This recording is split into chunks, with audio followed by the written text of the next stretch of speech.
За сайн байцгаана уу хүүхдүүдээ бүгдэнд нь өдрийн мэнд хүргэе. За хөл хорой тогтоосон энэ цаг үед хэрхэн цахимаар бие дааж суралцах, ойлгоогүй агуулгуудаа мэдэж авах, цахимаар дүүн үнэлгээгээ мэдэх, мөн одоо багшийн орох агуулгуудыг хэрхэн урьдчилж судлах боломжтой болсон бэ гэдгийг тайлбарлаж өгье. За үүний тулд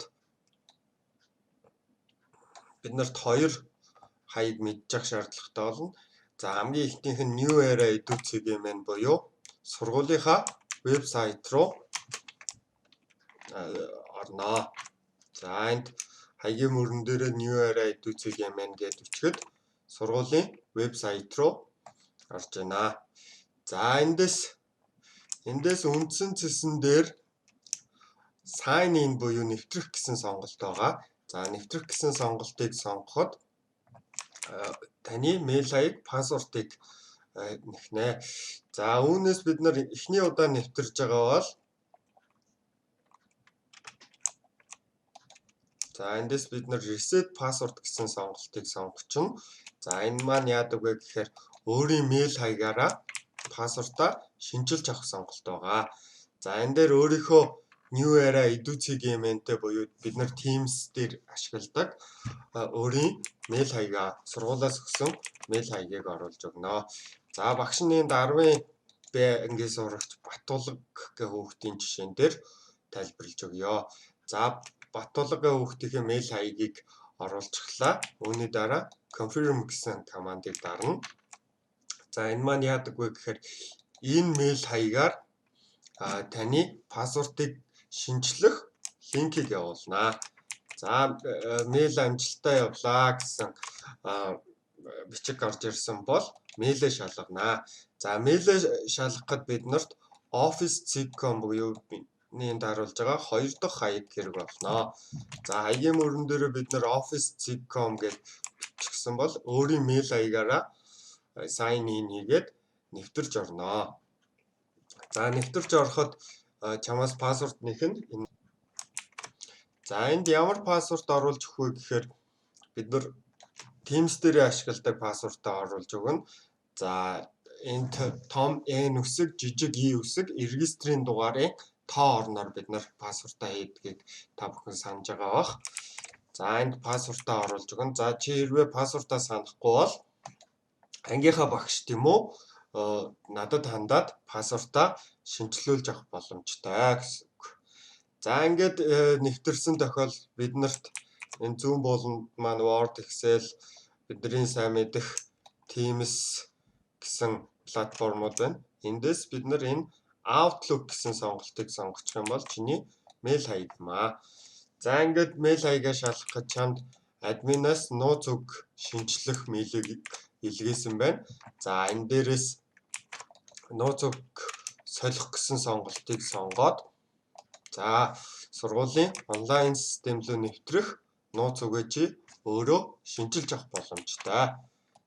За багш нь дээр нууц үг оруулчих. За ингээ батлах гэсэн давчийг дарах юм бол нууц үгээ шинжилээд тухайн систем рүүгээ нэвтрэх боломжтой болно. За ингээд нэвтрээд орсон тохиолдолд чамд дараах сонголтууд гарч ирнэ. За үүнээс ямар сонголтууд байгааг за student profile гэсэн сонголтыг бүгдээрээ сонгож үзье. За student profile гэдэг сонголтын дээр юу байх вэ гэхээр чиний үндсэн хувийн мэдээллүүд байна. За энэ мэдээллүүдийг танай ангийн багш оруулж өгсөн мэдээллүүд байгаа. За эндээс бид нар хамгийн одоо ашиглагдах хоёр зэсийг зааж өгье. Эхнийх нь timetable буюу хичээлийн хуваар, хоёр дахь нь журнал буюу дүн үнэлгээг хэрхэн харах вэ гэдгийг хэлж өгье. За эндээс timetable гэсэн зэс рүүгээ орчъя. За энэ timetable гэсэн зэснээс юуг харах вэ гэхээр бид нар хичээлийнхээ хуваарийг харах боломжтой. За энэ дээр бид нар өдрөөр, 7 хоногоор, сараар гэсэн байдлаар харж болно. За бид нар ингээд харах юм бол жишээ талаар энд хичээлийн хуваарууд за 2 сарын 1-ээс дараах хичээлүүд орно, 2-ноос дараах хичээлүүд орно гэсэн байдлаар тухайн хүүхдийн хувьд яг өөрийнх нь хичээлийн хуваар харагдаж байна. Ингэж харнаа. За 2 дахь сонголт нь бид нар сая 1-р улирлын дүүн үнэлгээ гарсан. Дүүн үнэлгээгээ мэдэхдээ журнал гэсэн хэсэгт ороод эндээс дүүн үнэлгээгээ харнаа. За энд биднэрт хичээл ордог багш нар байна, хичээлүүд байна.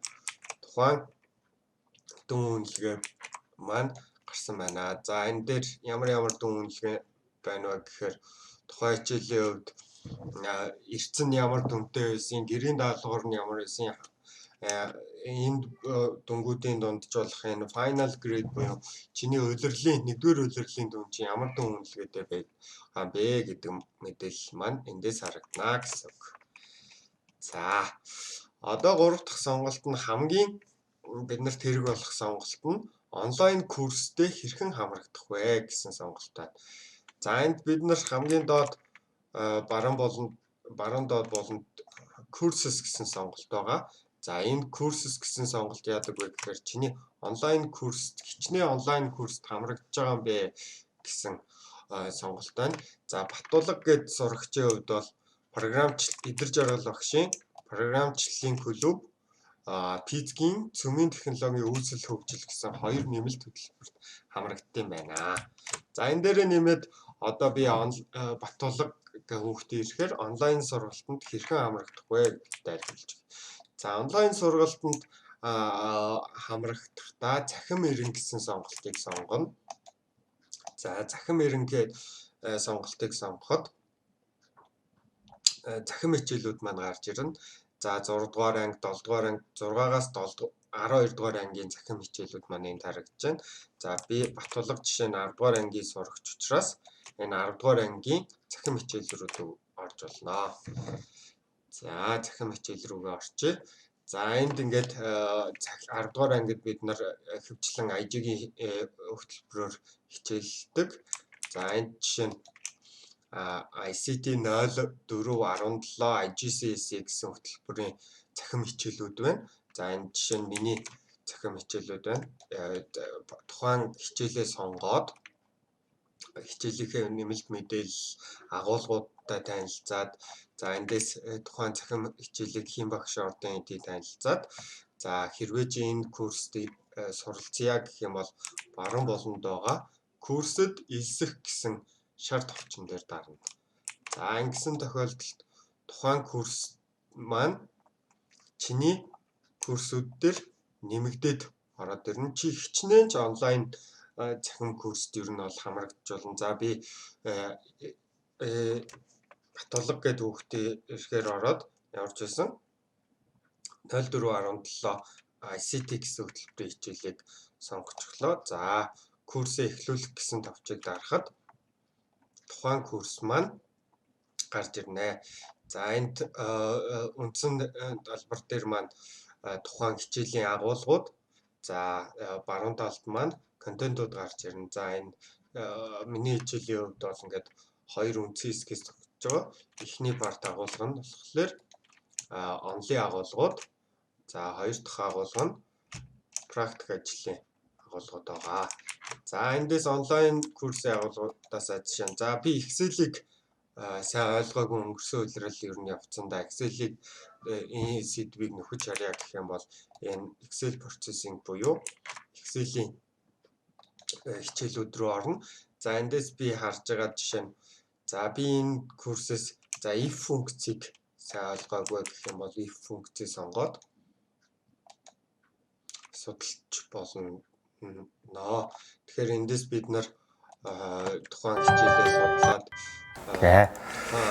агуулгынхаа хэрэглэх чадвартай болоод ийм онлайн курс дээрээ өөрийгөө сориод мөн биднэрт өмнөх ойлгоогүй агуулгуудаа нөхөж үзэж судлах болон үлдсэн улиралд 2 3 дугаар улиралд үзэх агуулгуудаа мөн судлах боломжийг олгож байгаа. Энэ онлайн курсууд маань ерөнхийдөө бүх хичээлүүдээр өсчихсэн байгаа учраас тухайн курсүүдтэй хичээллээ сонгоод хамрагдаад онлайн курсүүдээсээ сонгоод өөрийн хичээл ордог багш нарын онлайн курсүүдийг сонгоод өөрийгөө ажиллаад бие дагаа суралцаарай хүүхдүүдээ. За амжилт хүсье.